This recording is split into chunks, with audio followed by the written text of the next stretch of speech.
Hello friends, welcome to our channel Nurture Study Point Watch to Speak. So how your exam preparation going on? अच्छे से कर रहे हैं आप लोग जी?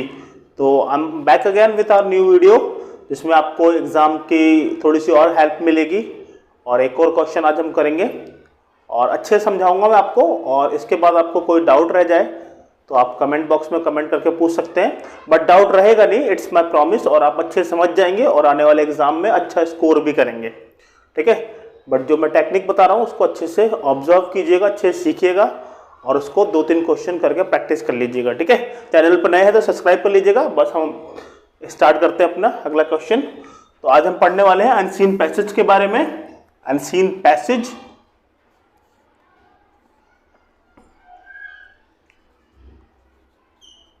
अनसीन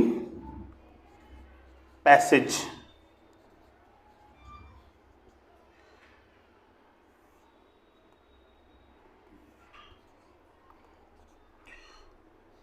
जो कि सीबीएसई बोर्ड 12th क्लास का पहला और दूसरा क्वेश्चन दोनों हो रहा है आजकल।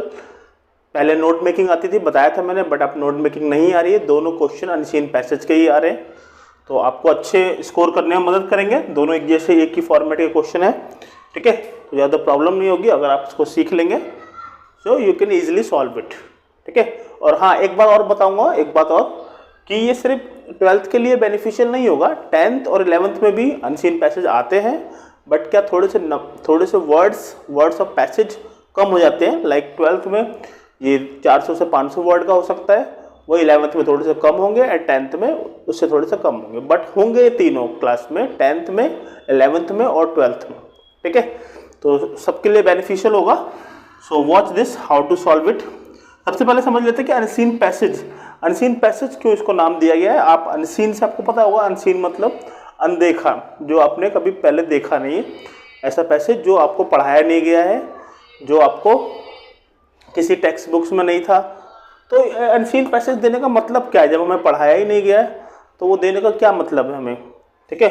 एग्जाम में तो वही आने चाहिए जो हमें स्कूल में पढ़ाए जाते हैं या जो हमें टेक्स्ट बुक्स में दिए जा रहे हैं, स्टोरी क्वेश्चन, वही आना चाहिए। तो अनसीन पैसेज का क्या मतलब है हमें 12th में देने का, सबसे पहले ये समझ लेते हैं। तो अनसीन पैसेज बेसिकली एक रीडिंग सेक्शन में आता है, रीडिंग सेक्शन का क्वेश्चन है, ठीक है। रीडिंग सेक्शन ए, रीडिंग समझाया था मैंने इससे पिछली वीडियो में। तो रीडिंग सेक्शन में ही आता है। क्यों आता है?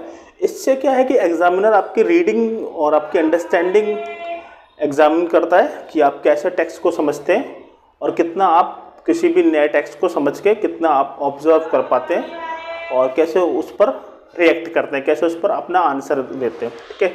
यही बेसिक पर्पज़ है अनसीन पैसेज देने का। तो इसका मैं आपको मतलब कुछ टिप्स शेयर करूंगा आपके साथ।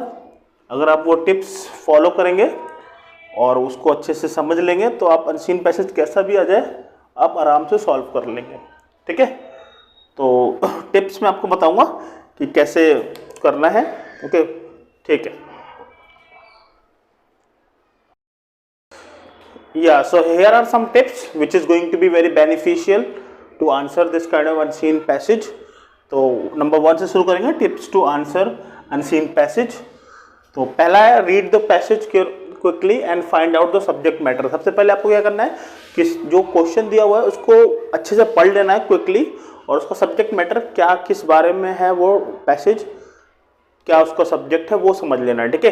क्योंकि पढ़े बिना आप अनसीन पैसेज कभी भी आंसर सही नहीं कर पाएंगे। तो अच्छे से क्विकली उसको पढ़ लेंगे और उसका सब्जेक्ट मैटर जानने की कोशिश करेंगे, what is that, okay. Second, now read the question given at the end of the passage.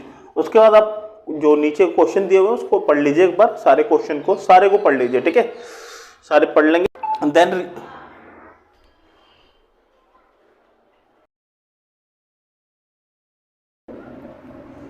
जी। सो आपको क्वेश्चन पढ़ने के बाद सारे जो क्वेश्चन पैसेज के नीचे दिए हुए हैं, आपको थर्ड स्टेप क्या करना है, read the passage again keeping the question in mind, while doing so go on underlining the key sentences and words related to the question, ठीक है। तो जब आप पढ़ लेंगे क्वेश्चन जो नीचे दिए हुए पैसेज के, उसके बाद आपको एक बार और क्विकली जल्दी से पैसेज को पढ़ते जाना है और उसके साथ साथ जो भी ऐसे वर्ड है, जो भी ऐसे सेंटेंस है जो आपके क्वेश्चन से रिलेटेड है, जो आपने क्वेश्चन नीचे पढ़े थे पैसेज के, उससे रिलेटेड जितने भी वर्ड, जितने भी सेंटेंस आपको दिख रहे हैं पैसेज में, वो आपको अंडरलाइन करते जाना है, ठीक है, ताकि आपको बाद में आंसर फॉर्म करने में हेल्प हो, ताकि आप आंसर अच्छे से लिख पाए। ठीक है, क्लियर है यहाँ तक बात है? ठीक है, नेक्स्ट बताता हूँ, जस्ट वेट 2 मिनट। हाँ, so now it is the most important part. जितना भी आप समझ रहे, जितने भी आप अंडरलाइन कर ले, बट नंबर आपको उसी के मिलेंगे जो आप लिख रहे हो। ठीक है, तो सबसे इंपॉर्टेंट पार्ट टिप नंबर 4 है, जो है write the answer as far as possible in your own word. समझ रहे इस लाइन को? तो आपको करना है क्या कि आपको जो आंसर लिखेंगे ना, वो कोशिश करनी है जहाँ से जितना हो सके उतना अपने ओन वर्ड में लिखेंगे, अपनी ओन लैंग्वेज में लिखेंगे। ज़्यादातर बच्चे क्या करते हैं, अनसीन पैसेज में क्वेश्चन पढ़ लिया, ठीक है, क्वेश्चन पढ़ लिया, उसके बाद आंसर पैसेज पढ़ लिया, पैसेज में देख लिया कि कौन सा वर्ड मैच कर रहा है क्वेश्चन के वर्ड से। क्वेश्चन में अगर कोई ऐसा वर्ड लिखा है, सपोज अगर क्वेश्चन में लिखा है क्लाउड, पैसेज में जहाँ पे उनको क्लाउड दिख गया वो पूरा पैराग्राफ ही लिख डालते हैं। ऐसे करते हैं ना, ज़्यादातर मैंने भी कॉपियाँ चेक की है तो ऐसे देखा है कि ज़्यादातर बच्चे ऐसे करते हैं कि जहाँ पे रिलेटेबल उनको वर्ड मिल गया वो पूरा पैराग्राफ ही राइट डाउन कर देते थे। बट ऐसा नहीं करना है, आपको अंडरलाइन जो किए हैं आपने, अगर मैच कर रहे हैं क्वेश्चन से तो क्वेश्चन को पढ़ना है ध्यान से, और जितना हो सके, जहाँ तक हो सके आंसर को you need to write in your own sentences, in your own grammar. ठीक है, बजाय कि आप पूरा वो लेंदी पैराग्राफ का उठा लें। ठीक है, क्योंकि पैराग्राफ उठाने से क्या होगा कि आपको बहुत सारा लिखना पड़ेगा उसमें और आपका टाइम बहुत वेस्ट होगा।